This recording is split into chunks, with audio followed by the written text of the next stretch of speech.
بارک اللہ فیکم۔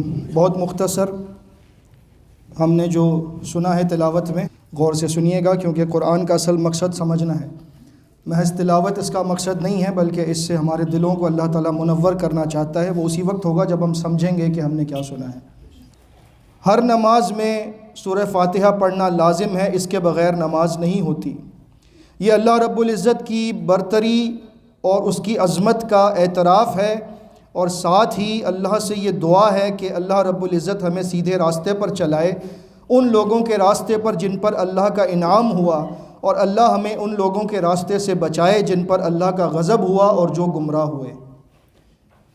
قرآن مجید میں کل 114 صورتیں ہیں، جن میں سے 86 صورتیں مکی ہیں اور 28 صورتیں مدنی ہیں۔ یقینی بات ہے کہ مکہ مکرمہ میں جو صورتیں نازل ہوئیں وہ تاریخی اعتبار سے تو پہلے ہیں، لیکن ترتیب مصحف میں وہ بعد میں آتی ہیں۔ اللہ رب العزت نے کلام مقدس کی جو ترتیب فرمائی ہے، اسی ترتیب کے ساتھ ہمارے پاس موجود ہے۔ اللہ رب العزت وہ ذات ہے جس کے ہر کام میں، ہر عمل میں، اس کے ہر فیصلے میں پرفیکشن ہوتی ہے۔ کبھی بھی اس کے کسی عمل میں، کسی کام میں، کسی فیصلے میں کسی بھی طرح کا کوئی امکان نہیں ہے کہ وہ چوک ہو جائے اس کے اندر۔ مثال کے طور پر اگر اللہ رب العزت نے ہمارے جسم کے اندر آنکھوں کا مقام یہ رکھا ہے، اس سے بہتر ہو نہیں سکتا۔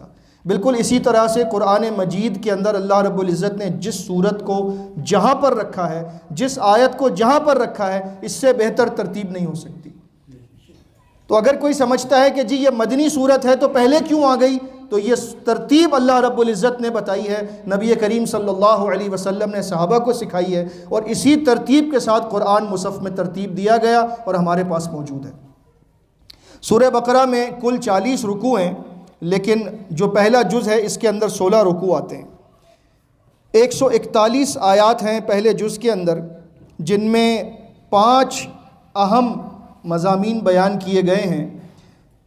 جو پہلا رکوع ہے اس کے اندر اللہ رب العزت نے الف لام میم ارشاد فرمانے کے بعد قرآن مجید کے حق ہونے پر یہ دلیل پیش کی ہے کہ اس میں کسی قسم کے شک کی کوئی گنجائش نہیں، اور اللہ کا ایک چیلنج بھی اس کے ساتھ آ گیا کہ الف لام میم یہ 3 حروف ہیں۔ الف لام میم یہ 3 حروف ہیں، یہ وہی حروف ہیں جن سے تم عرب کے لوگ اپنی زبان کے مختلف الفاظ بنا لیتے ہو، تو لہٰذا یہ کتاب بھی انہی حروف تہجی سے میں نے تمہارے سامنے پیش کی ہے۔ اگر تم سے ہو سکتا ہے تو تم بھی حروف تہجی استعمال کر سکتے ہو، تو تم بھی ایسی کوئی صورت بنا کر لے آؤ، ایسی کوئی آیت بنا کر لے آؤ۔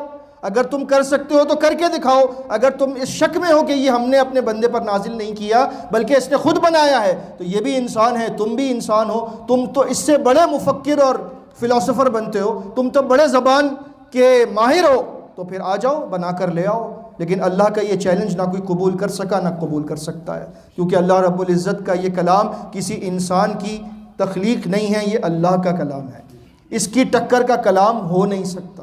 اور یہیں سے ہمیں قرآن مجید سے محبت پیدا ہو جاتی ہے کہ یہ کوئی بہت ہی خصوصی اللہ رب العزت کی نعمت ہے ہم پر، جو ہمارے گھروں میں ہے، ہمارے پاس موجود ہے، لیکن ہم اس کی شاید قدر نہیں کر سکے۔ اس کی قدر کرنے کا یہی وقت ہے، رمضان کا مہینہ ہے۔ شہر رمضان الذی انزل فیہ القرآن، رمضان کا مہینہ رمضان ہے اس لیے کیونکہ اس میں قرآن نازل ہوا، اس کی عظمت ہے قرآن کی وجہ سے۔ تو پھر اللہ رب العزت نے 3 قسم کے لوگوں کے بارے میں بیان فرمایا ہے اس سورت کی ابتدا میں۔ پہلے رکوع میں 2 لوگوں کا ذکر ہے۔ پہلے وہ جو متقین ہیں، جن کے دلوں میں اللہ کا ڈر ہے، ان کی صفات یہ ہیں کہ وہ غیب پر ایمان لاتے ہیں، نماز قائم کرتے ہیں، اللہ کے دیے ہوئے رزق میں سے خرچ کرتے ہیں، وہ ایمان لاتے ہیں قرآن پر اور پہلی تمام آسمانی کتابوں پر، اور آخرت پر یقین رکھتے ہیں۔ یہی لوگ ہدایت پر ہیں، یہی لوگ فلاح پانے والے ہیں۔ اس کے بعد ذکر ہے ان لوگوں کا جنہوں نے کفر کیا، انہیں ڈرانا یا نہ ڈرانا بالکل برابر ہے، یہ ایمان نہیں لائیں گے۔ اس کے بعد دوسرے رکوع کے اندر ذکر ہے ایک ایسی قسم کے لوگوں کا جن کے متعلق اللہ نے بڑی تفصیل سے بیان فرمایا ہے۔ آیت نمبر 8 سے لے کر آیت نمبر 20 تک یہی مضمون چلتا رہے گا، اور یہ جو قسم ہے لوگوں کی، انہیں کہا جاتا ہے منافقین۔ اللہ کا شکر ہے کہ ہم کفار میں سے نہیں ہیں انشاءاللہ تعالی، لیکن اس بات کا ڈر بہت زیادہ ہے کہ کہیں ہم منافقوں میں سے تو نہیں ہیں۔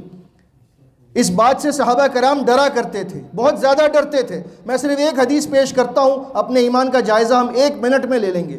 نبی کریم صلی اللہ علیہ وسلم نے فرمایا، صحیح مسلم کی حدیث ہے، منافق پر سب سے بھاری نماز اگر کوئی ہے تو وہ یہ ہے کہ وہ عشاء کی اور فجر کی نماز مسجد میں آ کر ادا کر لے۔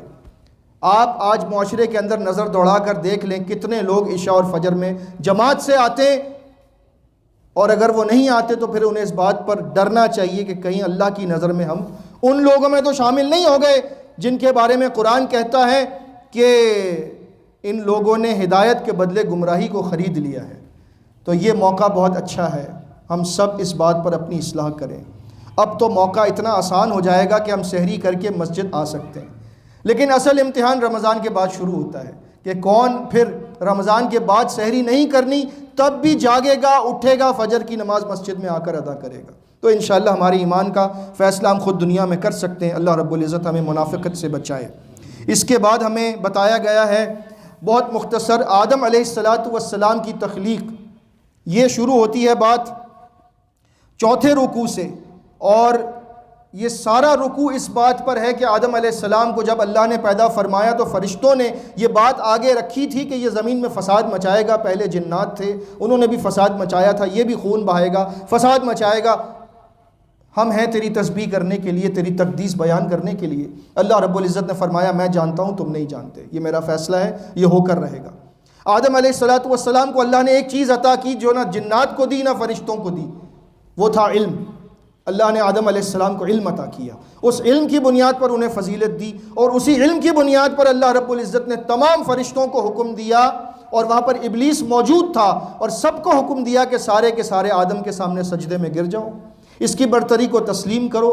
فرشتوں نے سب نے سجدہ کیا، لیکن ابلیس نے سجدے سے انکار کر دیا۔ اس سے جب پوچھا گیا تو اس نے کہا کہ میں اس سے بہتر ہوں، تو نے اسے مٹی سے پیدا کیا، مجھے آگ سے پیدا کیا، لہٰذا میں اس کو سجدہ نہیں کرتا۔ وہاں سے دشمنی شروع ہوتی ہے آدم کی اور ابلیس کی۔ آدم علیہ السلام کو ان کی بیوی کے ساتھ جنت میں بھیجا جاتا ہے، وہاں پر انہیں بتایا جاتا ہے کہ شیطان تمہیں گمراہ نہ کر دے، اس درخت کا پھل نہ کھانا جو جنت میں، باقی ساری جنت میں سے کھا سکتے ہو۔ ایک عرصہ گزرا لیکن ابلیس ان کے پیچھے لگا رہا، وسوسے دیتا رہا۔ جب وہ بالآخر کامیاب ہو گیا تو اس نے ان سے وہ پھل چکھا دیا ان کو۔ جب وہ چکھایا اللہ ناراض ہوا اور انہیں جنت سے نکال کر زمین پر بھیج دیا، اور ساتھ میں انہیں یہ بات بتا دی کہ تمہیں میں اپنے پاس سے کتاب بھیجوں گا، تمہیں میں سمجھاتا رہوں گا کہ اس دنیا میں زندگی کیسے گزارنی ہے، اور جنہوں نے میری بات کو مانا ان کے لیے جنت ہے، جنہوں نے میری بات کو رد کیا وہ جہنم میں جائیں گے۔ اس کے بعد بنی اسرائیل کا ذکر ہے، اور تقریباً 5ویں رکوع سے لے کر مسلسل بنی اسرائیل کا ذکر آتا ہے۔ ان کا ذکر ہمارے سامنے اتنی تفصیل سے کیوں پیش کیا گیا، اس کی ایک بہت بڑی وجہ ہے، اور وجہ اس کی یہ ہے کہ ہوئی تورات، زبور، انجیل تینوں کتابیں ان میں نازل ہوئی ہیں، لیکن اللہ نے ہمیں یہ بات بتائی ہے ان کا قصہ سنا کر کہ تم دیکھ لو انہیں ہم نے نبی دیے، رسول دیے، کتابیں دی، کیا ساری دنیا میں ہم نے انہیں فضیلت عطا کی، لیکن وہ ان سب باتوں کے باوجود ان باتوں سے ناشکری کر کے، ناقدری کر کے، بے عملی کر کے، عقیدہ خراب کر کے، دین کو بدل کر ہمارے عذاب کے مستحق ٹھہرے، اور ہم نے ان سے یہ شرف چھین لیا اور تمہیں عطا کیا ہے۔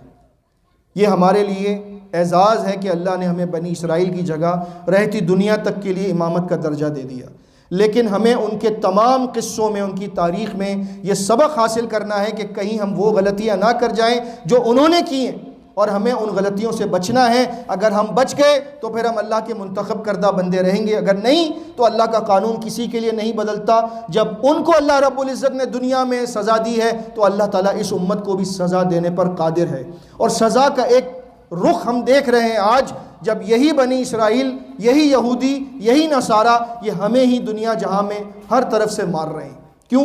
کہ ہم نے اللہ کی کتاب کے ساتھ بے وفائی کی ہے، ہم نے اللہ کی کتاب کے ساتھ وفا نہیں کی ہے۔ ہم صرف قرآن کو پڑھنے کی حد تک تو اپنے گھروں میں رکھتے ہیں، مساجد میں پڑھتے ہیں، لیکن سمجھنے کو کوئی تیار نہیں، سمجھ لیا تو عمل کرنے کو کوئی تیار نہیں۔ ہر بندے نے اپنا الگ الگ ایک نظام بنا کر رکھا ہے، قرآن کی آیات آتی ہیں لیکن ہم رد کر دیتے ہیں، قول سے نہیں عمل سے کرتے ہیں۔ جب تک ہم نے یہ روش نہ بدلی اس وقت تک دنیا میں جو ہماری اس وقت کیفیت ہے وہ تبدیل نہیں ہو سکتی۔ اس کے بعد اس پارے کے آخر میں اللہ رب العزت نے ابراہیم علیہ السلام کا ذکر کیا ہے، اور وہ ذکر اس لیے کیا تاکہ بنی اسرائیل کو یہ بات یاد آ جائے کہ تمہاری ابتدا بھی ابراہیم علیہ السلام سے ہوئی، اور اس امت کی ابتدا بھی ابراہیم علیہ السلام سے ہوئی۔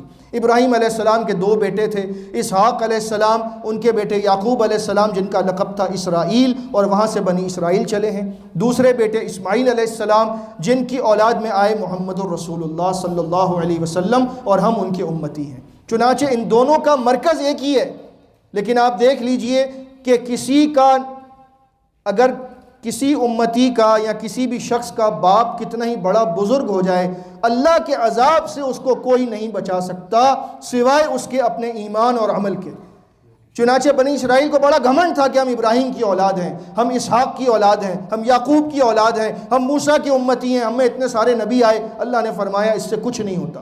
بالکل اسی طرح اگر ہم یہ کہتے ہیں کہ ہم محمد صلی اللہ علیہ وسلم کے امتی ہیں، ہم اللہ کے چہیتے ہیں، ہم جو چاہیں کریں، تو اللہ نے یہاں بھی ہمیں یہ بات بتا دی کہ تمہارے چاہنے سے بھی کچھ نہیں ہوتا، ایمان اور عمل صالح سے ہوگا۔ ابراہیم علیہ السلام نے تعمیر کی بیت اللہ کی، اثر نو آدم علیہ السلام کے دور میں ہوئی تھی، لیکن وہ زمانے کی گردش سے وہ کہیں کھو گئی تھی، اللہ نے اس کی نشاندہی فرمائی۔ ابراہیم علیہ السلام نے اپنے بیٹے اسماعیل علیہ السلام کے ساتھ مل کر خانہ کعبہ کو پھر سے تعمیر کیا، اور اسی پر اس پارے کا اختتام ہوتا ہے۔ تلک امت قد خلت، یہ ایک امت تھی جو گزر گئی، لہا ما کسبت، جو اس نے کیا وہ اس کے لیے، وَلَكُمْ مَا كَسَبْتُمْ، جو تم کرو گے وہ تمہارے لیے، وَلَا تُسْأَلُونَ عَمَّا كَانُوا يَعْمَلُونَ، ان کے اعمال تمہارے کام نہیں آنے والے، نہ تم سے ان کے بارے میں پوچھا جائے گا، تم سے تمہارے بارے میں پوچھا جائے گا۔ تم اپنی قبر کی فکر کرو، اپنی آخرت کی فکر کرو۔ یہی پیغام ہے اس پہلے جز کا۔ اللہ رب العزت ہمیں قرآن سے محبت عطا فرمائے، قرآن کو سمجھنے، اس پر عمل کرنے کی توفیق عطا فرمائے۔ آمین۔ استغفر اللہ، استغفر اللہ، استغفر اللہ۔